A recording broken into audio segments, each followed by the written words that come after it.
মাটির নিচ থেকে আজকে সোনাঝুরি দেখাবো। সোনা বলতে আছে মেটি আলু। আমাদের যশোর জেলায় এটা মেটি আলু ডাকে, অনেক অঞ্চলে এর বিভিন্ন নামে ডাকে, তবে এর আবার জাত আছে, বিভিন্ন জাত। আমি মাটির নিচ থেকে তুলছি, গত বছর এখান থেকে প্রায় আধা মন মেটি আলু তুলছিলাম এই একটা গাছ থেকে। আজকে তুলে দেখাবো। আপনারা মেটি আলু যারা বাড়ির আঙিনায় লাগান তারা জৈব মাটি দিয়ে লাগাবেন আমার মতন। দেখেন এখানে জৈব মাটি দিয়ে লাগানো হয়েছিল, আর এ হচ্ছে বেলে দোআঁশ মাটি। যে হয়েছে তো ভাই? হ্যাঁ, আশা করি। গত বছর এখান থেকে প্রায় আধা মন মেটি আলু হয়েছিল, আধা মন। এবছর দেখা যাক কেমন হয়। এই যে তার জন্য মাটিটা খুঁজে নিচ্ছি। এ কিন্তু মাটির তলে অনেক দূরে যায়, ঠিক আছে, দুই একটা তো পাতাল পর্যন্ত চলে যায়, প্রায় 2-3 হাত মাটির নিচে। আর এ যে কি ভালো লাগে, যারা খায় তারা কিন্তু ভুলতে পারে না, কারণ রান্না করতে হয় এ মাছ দিয়ে রান্না করলে খুব মজা লাগে, আর এ মোমের মতন গলে যায়। ওই যে আবার আমাদের গ্রামের মা বোনেরা এই মেটে আলুর সাথে বড়া দিয়ে রান্না করে। হ্যাঁ, খুবই ভালো লাগে। এ আছে অর্গানিক খাবার, কারণ এতে কোনো ফরমালিন মিশাতে পারে না, কার্বোহাইড্রেট মিশাতে পারে না, কোনো কিছুই মিশাতে পারে না। আবার দেখেন এখানে রাসায়নিক সার কিন্তু খাটে না, কারণ মাটির নিচে থাকে তো। তবে অনেকে বলে ভাই মাটির নিচের আলু এ ভাই গলবে না, কিন্তু এ কথা একদম ভুল। কারণ কি, এই যে জৈব মাটি দিয়ে লাগানি, এ গইলে একেবারে ক্ষীর হয়ে যায়, মোমের মতন গলি যাবে। কোন মাটিতে ভালো হয় মেটে আলু? এ বেলি দোআঁশ মাটি আর জৈব মাটিতে সবচাইতে বেশি ভালো হয়। আচ্ছা, এই আলুটা কেমন ওজন হবে? তে আনুমানিক প্রায় গত বছর এখান থেকে প্রায় আধা মন তুলছিলাম।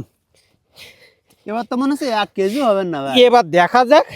1 কেজি তো প্রায় লাগানি, কারণ এর যে ফল সেটাই তাই অনেক বড় বড় হয়েছে। শুধু তো গাছ দেখা আছে, আলু কই ভাই? আলু তো সব মাটির নিচে হয়। এই দেখেন আলুর সাইজ দেখেন, এ কি বড় হবে সেটা আমি বুঝতে পারছি। এই যে দেখেন, নড়াতে পারছি না, কিন্তু এ মাটির নিচে অনেক সময় 2 হাত নিচে চলে যায়। আচ্ছা, আপনি তুলতে থাকেন আর আমরা দেখি। হ্যাঁ, দেখতে থাকেন। আপনারা বাড়ির আঙিনায় এই যে হরিণ পেলু জাত আছে, বেসু আলু আছে, এই ধরনের আলু লাগাতে পারেন। এই যে দেখেন, আপনি যে তুলছেন এই জাতের নাম কি? এ জাতের নাম হচ্ছে হরিণ পেলু। এ হরিণের শিঙের মতন চারিদিকে ছড়াই পড়ে, ঠিক আছে। এ খাতি জিরা মজা, এ শুধু রান্না করে খাওয়ার দরকারে মোমের মতন গলি যাবে। অনেকে বলে ভাই গলে না মেটি আলু, তাদের বলবো ভাই, এই যে মেটি আলু তুলার 10 থেকে 15 দিন আগে সামান্য পরিমাণ ইউরিয়া সার চারিপাশে ছড়াই দিতে হবে, হালকা পানি দিতে হবে। মেটে আলুর চাহিদা কেমন বাজারে? বাজারের 150 টাকা কেজি। 150 টাকা কেজি? 150 টাকা কেজি প্রথম চান্সে, আর যখন শেষ হয়ে যায় তখন 100 টাকা, 80 টাকা, 60 টাকা। কতটা লাগাইছেন? এ মেটে আলু এই বেড়া দিয়ে লাগানো হয়েছিল 20 পিস। ইচ্ছা আছে এখান থেকে একটা আমি কিন্তু এখনো তুলতে পারছি না। এ কিন্তু মাটির নিচে অনেক গেছে, এ কিন্তু এই দেখেন নড়ছে না মাটির নিচে। এই যে কত দূর গেছে, এ শেষ না দেখে আজকে ছাড়বো না। এ কিন্তু এখনো নাড়াচ্ছি, তা নড়ছেও না, কারণ এ অনেক সময় মাজা পর্যন্ত গর্ত খুঁজতে হয়। 2-5 কেজি হবে ভাই? এই জন্য তো দুটো শাবল, একটা হচ্ছে খাটো শাবল আর একটা হচ্ছে বড় শাবল। কারণ এ গত বছর এখান থেকে আধা মন পর্যন্ত হয়েছিল, আধা মন।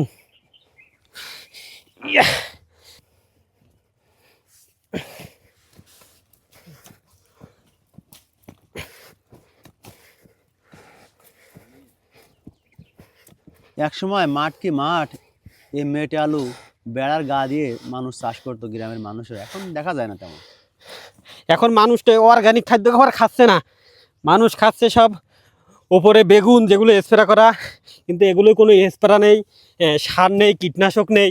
এগুলো খাইলে শরীরে বল হয় খুব।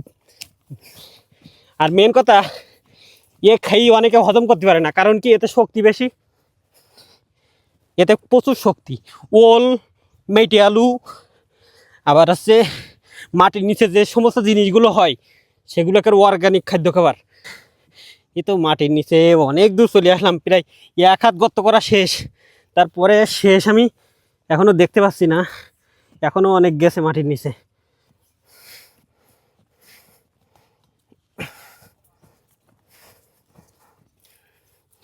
প্রচুর মাটির নিচে গেছে আলুটা। এত গভীরে সচরাচর যত গভীরে মাটি লাগানো হয় তত কিন্তু আলু নিচের দিকে যায়, কারণ নিচের দিকের মাটি থাকে নরম ঝুরঝুরি, আর এই জায়গাটা হচ্ছে একদম সম্পূর্ণ বালি মাটির। যে কোনো এক পাশ বের করে নিতে হবে, তাহলে বোঝা যাবে যে মান কচুটা এই কচুটা কত দূর গেছে, আলুটা কত দূরে গেছে। আচ্ছা এবার না দেখেন তো উঠে গেছে কিনা। না না না, এ ভাব আছে? হ্যাঁ উঠে যাবে, এটা উঠে যাবে মনে হচ্ছে। উঠে যাবে মনে হচ্ছে, দেখা যাক দেখা যাক কি অবস্থা হয়। এক হাত লম্বা হয়ে গেছে ভাই। এক হাত লম্বা। ইয়া, এই তো প্রায় শেষ মুহূর্তে চলে এসেছি মনে হচ্ছে, আলু শেষ মুহূর্তে। ইয়া, এ খাতি যে কি মজা লাগবে, কারণ এ একেবারে জৈব মাটি দিয়ে লাগানো এই আলুটা, এতে কোনো রাসায়নিক সার ইউজ করে না। অনেকে বলে ভাই আলু গলে না, আলু গলবে কিভাবে ভাই? আলুই তো আপনারা জৈব সার দেন না, জৈব সার দিতে হবে, জৈব সার দিতে হবে। রাসায়নিক সার ব্যবহার করলে আলু হয়ে যায় কটকট, আলু কিন্তু খাইতে ভালো লাগে না। কিন্তু এই জৈব সার দিয়ে আলু এ কিন্তু অনেক ভালো লাগে। ইয়া ইয়া ইয়া, ওঠে না, ভাই উঠবে। উঠবে উঠবে এখনো মাটিতে। ইয়া, এ কিন্তু আমি গর্তের ভিতরে লেবে গেলাম শেষমেশ, জানি না এ কত দূর গেছে। সাবধানে তোলেন, ভেঙে যায় না যেন ভাই। ভাঙবে না,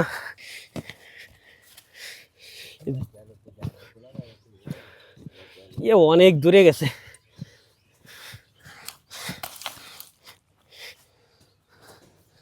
চারিপাশ থেকে ভাই এত বড় হতে কত বছর সময় নিয়েছে? এই 1 বছর, মাত্র 1 বছর, 1 বছর 1 বছর শুধুমাত্র জৈব সার দিয়ে লাগানো। 1 বছর লাগানো হয়েছিল 1 কেজি মতো।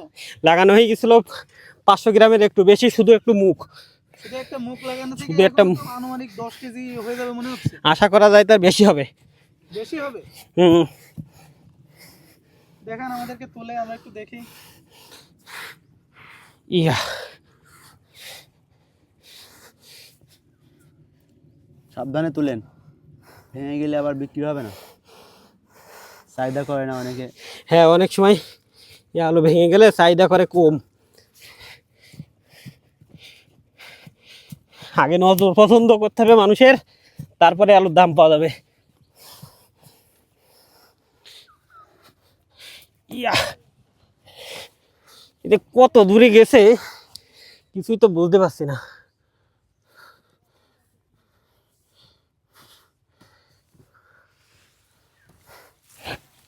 ইয়া,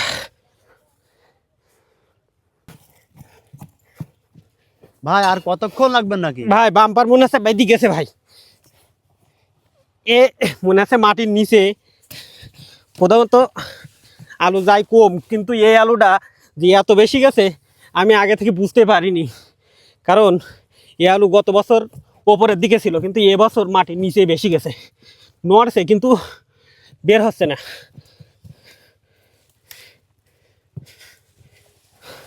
এ কিন্তু চারিদিক থেকে নড়ছে, কিন্তু আলুটা দেখি আমি এর ভিতরে লেবে দেখি।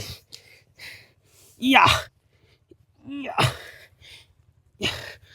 তাও তো ওঠে না, আছে এখনো তলে আছে। তোলে একটা গিট মতন হয়ে গেছে।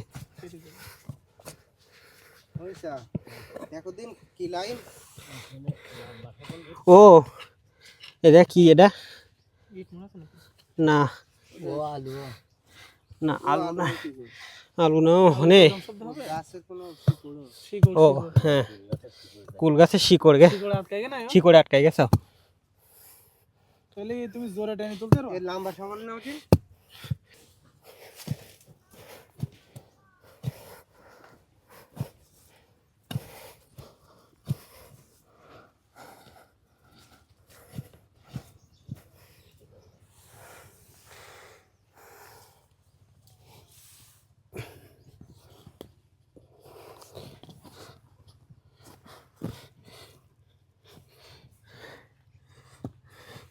উঠছে না মনে আছে ভাই আর কত অপেক্ষা করবো এবার? ভাই, এ তো মূলত কুলের জমিতে লাগানি, তো কুল গাছের শিকড় গাছের মধ্যে, ঠিক আছে।